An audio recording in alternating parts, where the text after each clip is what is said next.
যুগপুরুষোত্তম পরম প্রেমময় শ্রী শ্রী ঠাকুর অনুকূল চন্দ্রের শ্রী চরণে আমার শতকোটি প্রণাম। পরমারাধ্যা জগৎ জননী শ্রী শ্রী বড় মায়ের শ্রীচরণে আমার শতকোটি প্রণাম। ইউটিউবের মাধ্যমে যে ভক্তিমতী মায়েরা এবং দাদারা আমাকে শুনছেন, সকল ভক্তিমতী মায়েদের এবং দাদাদের আমার অন্তরে অন্তঃস্থল থেকে রানন্দিত জয়গুরু প্রীতি ও শুভেচ্ছা রইল। আশা করি আপনারা সকলে ভালো আছেন। পরম প্রেমময় ঠাকুর অনুকূল চন্দ্রকে মাথায় করে নিয়ে আপনারা সকলেই জীবনযাপন করছেন। অনেকেই অনেক রকমের প্রশ্ন করে আমাদের সৎসঙ্গীকে। কেউ বলে, দাদা দেশের গরিবি দূর করার জন্য তোমাদের সৎসঙ্গ কি করছে? আবার কেউ বলছে, এত দীক্ষা, উৎসব, ইষ্টবৃত্তি, সৎসঙ্গ এসব না করে দেশে কিছু স্কুল, কলেজ, হাসপাতাল বানালে দেশের অনেক উপকার হতো না? নানাবিধ প্রশ্ন সৎসঙ্গীদের জন্য। মাঝে মাঝে ভাবি যে শুধু সৎসঙ্গীদের উপর কেন এদের নজর? আরও তো অনেক রকমের সঙ্গ আছে, তারাও সম্প্রদায়ের মধ্যে অনেক কিছু করছে, তাদেরকে কেন বলে না? আর বলবে বা কেন?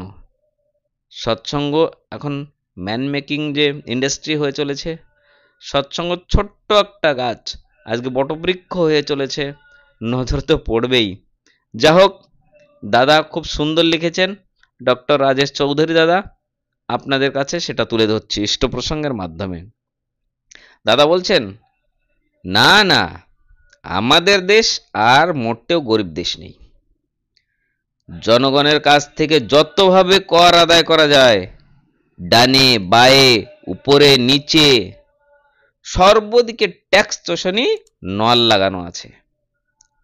টাকা রোজগার করলে ট্যাক্স, টাকা জমালেও ট্যাক্স দিতে হবে, টাকা খরচ করলেও ট্যাক্স দিতে হবে, গাড়ি বানাতে ট্যাক্স দিতে হবে, গাড়ি বেচতে গেলে তখনও ট্যাক্স দিতে হবে, যে কিনছে তার উপর ট্যাক্স বসবে, গাড়ি চালাতেও ট্যাক্স দিতে হবে। সেই ট্যাক্সের টাকা দিয়ে বানানো রাস্তায় গাড়ি চালাতে প্রয়োজন যে রোড, তাতে রোড ট্যাক্সও দিতে হবে। আবার মরার উপর খাড়ার গা, সেটা টোল ট্যাক্সও দিতে হবে। ট্যাক্স দিয়ে থুয়ে সঞ্চয় করা টাকা খরচ করে হোটেলে খেতে বসলে আবার সেটাতেও ট্যাক্স। যতভাবে যত রকমের ট্যাক্স আদায় করা যায় তা করে করে আমাদের দেশের রাজভাণ্ডার যথেষ্ট পরিমাণ অর্থরাশি জমা হয়েছে। বেশ পরিমাণ অর্থ আবার সুইচ ব্যাংকেও জমা পড়ে আছে, এটাও শুনেছি।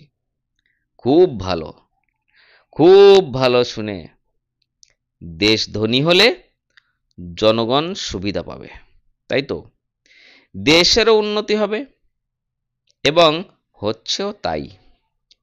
সাথে অনেক বুদ্ধিমান সুযোগ সন্ধানী নেতা জনগণের ট্যাক্সের টাকা লুটে পুটে খাচ্ছে, আর সে একটা আলাদা কথা। সেই বুদ্ধিমান নেতাদের ঘরের দেওয়ালে কোটি কোটি টাকার বান্ডিল পাওয়া যায়। এইসব চুরি চামারি লুটপাট সেরেও যত টাকা বাঁচে তাই দিয়ে যথেষ্ট উন্নতি হচ্ছে। সরকার ট্যাক্স আদায় করার সময় সেই হিসেব করেই আদায় করে। চুরি চামারি ও দেশের উন্নতি দুটোরই যাতে বিঘ্ন না ঘটে, এদিকেও লক্ষ্য রাখতে হবে, তাই না? আজকের দিনে আমাদের দেশের রাস্তাঘাট একদম বিশ্বমানের। সারা দেশে আনাচে কানাচেতে স্কুল, কলেজ, হাসপাতাল, অফিস, আদালত যথেষ্ট পরিমাণে তৈরি হয়ে গেছে। শিক্ষার হার বেড়েছে, উচ্চ ডিগ্রিধারী মানুষের সংখ্যা অনেক অনেক বেড়েছে, মানুষের আর্থিক সঙ্গতি বেড়েছে, সবার পাকা ঘর হচ্ছে, মানুষ স্মার্টও হচ্ছে। প্রতি বছর প্রচুর ডাক্তার, ইঞ্জিনিয়ার, উকিল, প্রফেসর ইত্যাদি পেশায় বহু মেধাবী ছাত্রছাত্রীরা প্রবেশ করছে। উন্নত গবেষণাগার হচ্ছে। সর্বদিকে সরকারের বাজেট যথেষ্টই বেড়ে যাচ্ছে। কেউ বলতে পারবে না দেশের সরকারের কাছে স্কুল বানানোর জন্য টাকা নেই, হাসপাতাল বানানোর সামর্থ্য নেই, যথেষ্ট পরিমাণ শিক্ষক, ডাক্তার, ইঞ্জিনিয়ার ইত্যাদি সকল পেশার লোক বানানোর ক্ষমতা নেই। কেউ বলতে পারবে না দেশে যে জিনিসগুলো যথেষ্ট পরিমাণে রয়েছে বা যে জিনিসগুলো তৈরি করার মতো সামর্থ্য সরকারের যথেষ্ট রয়েছে, সেই জিনিসগুলোই অন্য কোনো ধর্মীয় সংস্থা নিজে থেকে কয়েকটা বানিয়ে দিলে দেশের বা সমাজের বাস্তব কোনো উপকার হয় না। সেই সংস্থার সুনাম হতে পারে, একটা আত্মতৃপ্তি বোধ হতে পারে, কিন্তু যার যেটা প্রয়োজন নেই সেই জিনিসটা তাকে দেওয়া মানে অপচয় করা হয়। দেশে প্রকৃত অভাব কিসের সেই ভাবার প্রয়োজন আছে। এই মুহূর্তে দেশে প্রচণ্ড অভাব, আর সে অভাবটা হচ্ছে মানুষের অভাব। মানুষের মতো দেখতে কোটি কোটি প্রাণী দেশে রয়েছে, যারা জনগণনায় সংখ্যা বাড়াচ্ছে, শুধু সংখ্যাই বাড়িয়ে যাচ্ছে। যাদের মনুষ্যত্ববোধ, মান, হুঁশ এবং মানুষের মতো স্বভাব চরিত্র প্রচণ্ড অভাব। এই জিনিসগুলির অভাব এখন দেশে কোনায় কোনায় দেখা যাচ্ছে। সেই বোধহীন মানুষগুলো 500 টাকার নোট আর 1 বোতল মদের বিনিময়ে যাকে তাকে ভোট দেয়। সেই সুযোগ কিছু ধূর্ত মানুষ ভোটে জিতে দেশের পার্লামেন্টের গদিতে বসে লুটপাট ও চুরিচামারি করছে। সেই চুরিচামারির আবার সুন্দর নামকরণ হয়েছে ঘোটালা, কেলেঙ্কারি, স্ক্যাম। বাহ, কত সুন্দর নাম দিয়েছে। কোট, টাই এসব পরা কিছু উচ্চশিক্ষিত মানুষ সারা দেশে বড় বড় নিউজ চ্যানেল খুলে পার্লামেন্টে বসে থাকা কিছু হায়েনাদের গোলাম হয়ে মিথ্যা গুজব ছড়াচ্ছে। দেশের মানুষকে বোকা বানাচ্ছে তারা। বড় বড় ডিগ্রি নিয়ে বড় ডাক্তার বাবুরা বড় কর্পোরেট হাসপাতালে বসে রোগীর কাছ থেকে টাকা শোষণ করার বুদ্ধি করছে। বড় বড় ইঞ্জিনিয়ার কন্ট্রাক্টরের কাছ থেকে দক্ষিণা পেয়ে ভুলভাল ব্রিজও বানাচ্ছে। 2 দিন পর সে ব্রিজের তলায় মানুষ চাপা পড়ছে। উকিল মক্কেলকে উদ্ধার করার পরিবর্তে আরো কতটুকু শোষণ করা যায় তার বুদ্ধি করছে।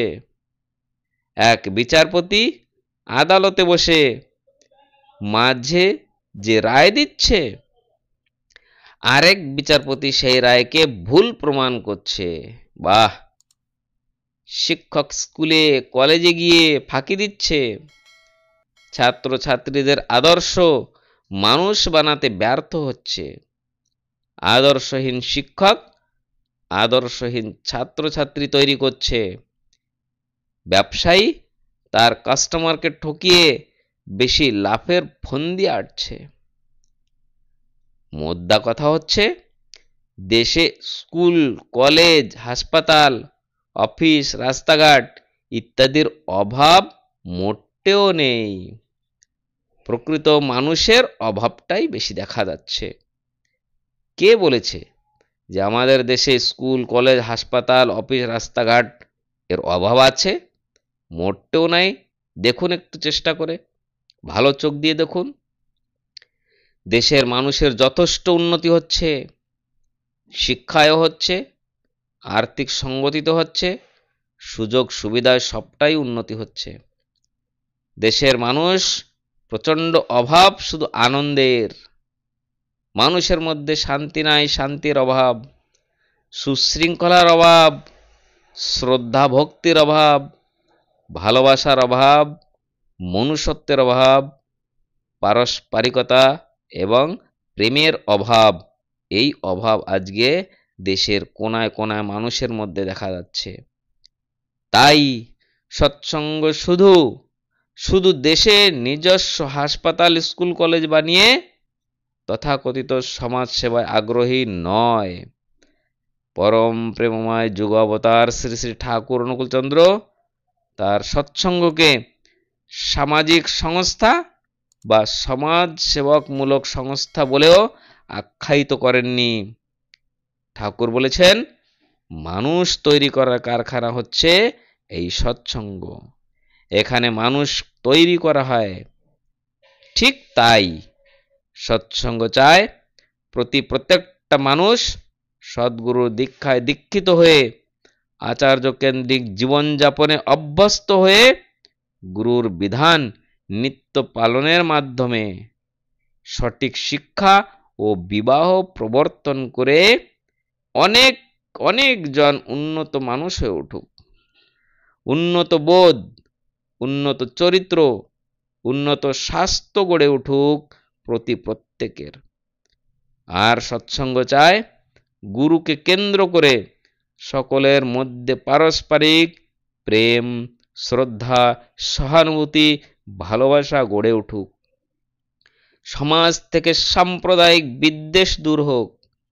মানুষ যেন শান্তিতে থাকে, দিব্য আনন্দে থাকে এবং সকলেই দীর্ঘায়ু হয়, এই চায় পরম প্রেমময় শ্রী ঠাকুর অনুকূলচন্দ্রের সৎসঙ্গ। আর এই জন্যই সৎসঙ্গ যজন যাজন ইষ্টভৃতি সস্তনি সদাচার ঘরে ঘরে চারিয়ে দিচ্ছে। সঠিক পারিবারিক শিক্ষা ও সঠিক বিবাহের উপর গুরুত্ব দিচ্ছে। আর তার ফলশ্রুতিতে সারা দেশে তথা বিশ্বে আজ কোটি কোটি মানুষ শ্রী শ্রী ঠাকুরের সদ্দীক্ষা গ্রহণ করে সৎসঙ্গের ছত্র ছায়ায় এসে এক উন্নত, সুস্থ, সুশৃঙ্খল জীবনযাপন করছে। কোটি কোটি মানুষ শান্তি এবং স্বস্তির অধিকারী হয়েছে। পারস্পরিক প্রেম, সহানুভূতি, ভালোবাসা বেড়ে উঠছে। সৎসঙ্গের কারণে লক্ষ লক্ষ যুবক যুবতীরা নেশার কবল থেকে মুক্তি পেয়েছে, ধ্বংসমুখী চলনা থেকে ফিরে এসে সুস্থ জীবনযাপন করছে। এইভাবে দেশের মানুষ যত উন্নত বোধের ও উন্নত চরিত্রের হয়ে উঠবে, প্রতিটি মানুষ উন্নত নাগরিক হয়ে উঠবে, ততই দেশের উন্নতি হবে। মানবিক ডাক্তারের সংখ্যা বৃদ্ধি পাবে, আরো দায়িত্ববান ও সৎ নেতা পার্লামেন্টে যাবে। ইঞ্জিনিয়ার, উকিল, বিচারক, শিক্ষক, ব্যবসায়ী প্রত্যেকে আরো উন্নত বোধ ও চরিত্রের অধিকারী হয়ে উন্নত পরিষেবা দেবে, দেশকে আরো এগিয়ে নিয়ে যাবে। সৎসঙ্গ এইভাবেই দেশকে, সমাজকে ও সারা বিশ্বকে উন্নতির চরম শিখরে নিতে যেতে আহরহ কাজ করে চলেছে। এই হচ্ছে সৎসঙ্গ। এভাবেই সৎসঙ্গ পরম প্রেমময় শ্রী ঠাকুর অনুকূলচন্দ্র চালাতে বলেছেন। এক ছোট্ট গাছ সৎসঙ্গের আজ বটবৃক্ষ পরিণত হয়েছে। কোটি কোটি মানুষ আজ পরম প্রেমময় শ্রী ঠাকুর অনুকূলচন্দ্রের সদ্দীক্ষায় দীক্ষিত হয়ে তারা মানুষের মতো মানুষ হতে চলেছে। মানুষের মতো মানুষ হয়ে তারা পরম প্রেমময় শ্রী ঠাকুর অনুকূলচন্দ্রকে আঁকড়ে ধরে তারা জীবনযাপন করছে। এই হচ্ছে সৎসঙ্গ। সৎসঙ্গ এই চায়। আশা করি আপনাদের আজকের ইষ্ট প্রসঙ্গ ভালো লেগেছে। এই ইউটিউব চ্যানেলের মাধ্যমে পরম প্রেমময় শ্রী ঠাকুর অনুকূলচন্দ্রের ইষ্ট প্রসঙ্গ আপনাদের সামনে নিয়ে আসি। এই চ্যানেলটি আপনারা সকলে সাবস্ক্রাইব করুন এবং অন্যকে শেয়ার করুন। তারাও পরম প্রেমময় শ্রী ঠাকুর অনুকূলচন্দ্রের ইষ্ট প্রসঙ্গ শুনতে পারবেন এবং নিজের জীবনকে ধন্য করতে পারবেন।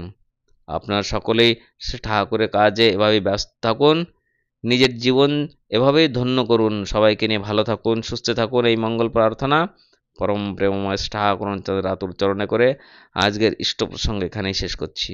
আবার দেখা হবে আর একটি সুন্দর বিষয় নিয়ে, সুন্দর ভিডিওর মাধ্যমে। জয় গুরু, বন্দে পুরুষোত্তমম।